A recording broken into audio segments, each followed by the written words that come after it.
I call the member for Buderim. Thank you, Mr Deputy Speaker. Mr Deputy Speaker, I rise today to address the cognate debate and to state my strong support for the new laws that the Christopher Foley LNP government, your mic's on, Mr Speaker, has introduced to make Jack's laws permanent and to further restore community safety across Queensland.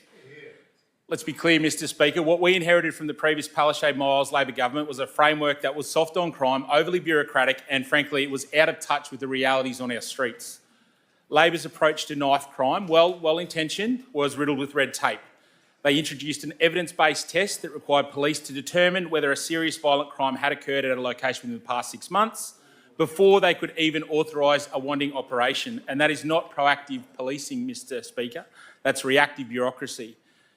Deputy Speaker, it didn't stop there. Even after that hurdle, officers had to conduct a subjective test, asking themselves whether wanting would be likely to detect or deter crime based on whether it had worked in the past. It was a system designed to tie the hands of our frontline officers, not empower them. For venues outside of safe night precincts, like shopping centres or licensed premises, officers had to go even further, proving that an offence might happen again in the next 6 months. That is not law enforcement, that is fortune-telling. We are listening to Queenslanders, Mr Deputy Speaker, and we are listening to our police. We've heard that the old framework was difficult, complex and almost unworkable. It placed the onus on police to justify doing their core job of keeping us safe. Based on that, Mr Speaker, and the actions of the Labor government when they were in power, it's my view that Labor didn't believe or don't believe in backing our frontline officers. We do. We know that these offences are not just numbers, they are lives potentially saved. These are tragedies potentially avoided. And that is what happens when we give the police the tools that they need and the trust that they deserve. Under our government, Jack's Law will be expanded to include shopping centres, sporting precincts, licensed venues and high-risk retail outlets. These are areas where in my previous shadow ministerial capacity, I raised the need for expansion of wanting powers in the last parliament, something that those opposite chose to ignore when they first brought this legislation to the House. This is what it means to take crime seriously, Mr Deputy Speaker, and this is what it means to stand with our police and our communities. We are restoring safety because Queenslanders deserve to feel safe, whether they're catching a train, going to a concert or just walking through their local shopping centre, and I want to commend that particular piece of legislation to the House. In relation to the Parole Board Amendment Bill, the Chris Foley government is committed to putting community safety first, and we want to ensure that communities and victims' rights are put above those of perpetrators. We're all about giving Queenslanders greater protections when it comes to our parole system. Currently, Deputy Speaker, if a parolee has failed to comply with their parole order, the decision to suspend their parole can be made by either the board or a single prescribed board member. If a decision is in fact made to suspend such an order, the full board must convene to review that decision. On the flip side, Deputy Speaker, if a decision is made not to suspend the parole order, there is no review mechanism in place to support our community and to ensure that the decision made was a correct one based on the circumstances. And this bill is targeted, and it's necessary then, not only to rectify this long existing gap, but also to provide clarity and certainty to our parole board when they review a decision to allow a parolee to remain in the community and disagreed with the original outcome. In fact, the Parole Board President himself clearly stated that this bill will correct a substantial gap which has existed in the parole suspension framework for some time. For Labor to suggest that there is no legislative gap is simply wrong. In the current framework, there is an express power to safeguard the rights of a prisoner being returned to custody, but there is no express power to safeguard the rights of the community for a parolee who remains in the community but acts in a way that threatens community safety. And that tells Queenslanders all that they need to know about where Labor's priorities are when it comes to community safety. Under the former Labor government, 2 former corrective services ministers also left the board without leadership for 7 months, causing a backlog of cases, leaving both parolees and our communities in the lurch. In fact, last year in estimates, we found out that the member for Pine Rivers, one of those ministers, negotiated a resignation date with the former president that ended up being 1 single day after the 7-year anniversary of his appointment, securing him additional funds on top of an already significant pension. And Deputy Speaker, that tells you everything about the priorities of the former government when it comes to parolees and community safety. It's that soft on crime approach which was taken by Labor, which has directly resulted in poorer outcomes for communities and for victims. This bill will add to protections for the community to ensure that Queenslanders will not be set aside when urgent parole decisions are made under pressure, and it backs our corrective services supervisors and our parole board to ensure that actions are taken in the best interests of our community, and I support that bill.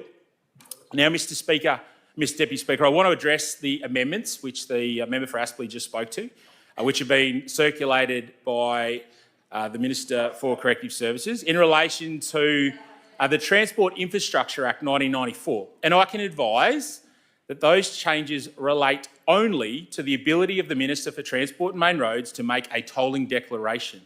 In particular, and this is important, in particular, that this allows the Minister to make a declaration to amend only one element of tolling amendments.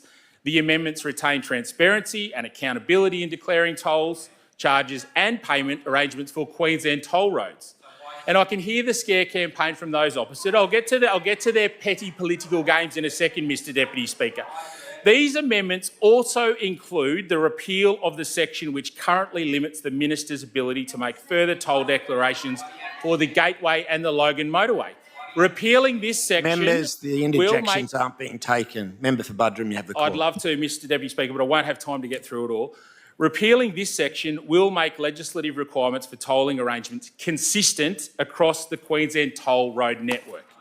Mr Deputy Speaker, I have seen the social media posts from those opposite, and I can categorically state that these changes have nothing to do with the Story Bridge. The Story Bridge is the little metal one. This is about the big concrete one, the Gateway Bridge, and the Logan motorway, Mr Deputy Speaker. These amendments are administrative in nature, and that despite the pathetic scare campaign, they are so pathetic and bereft of ideas that they sit there and they carp away rather than address these issues when they were in government. Had they done their job, we would not be here tonight addressing these issues.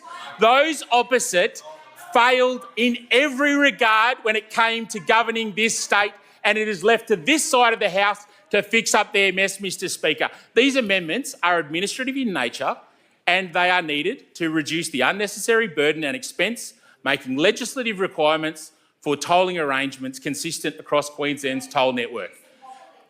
This is about making tolling arrangements consistent and reducing red tape across the network.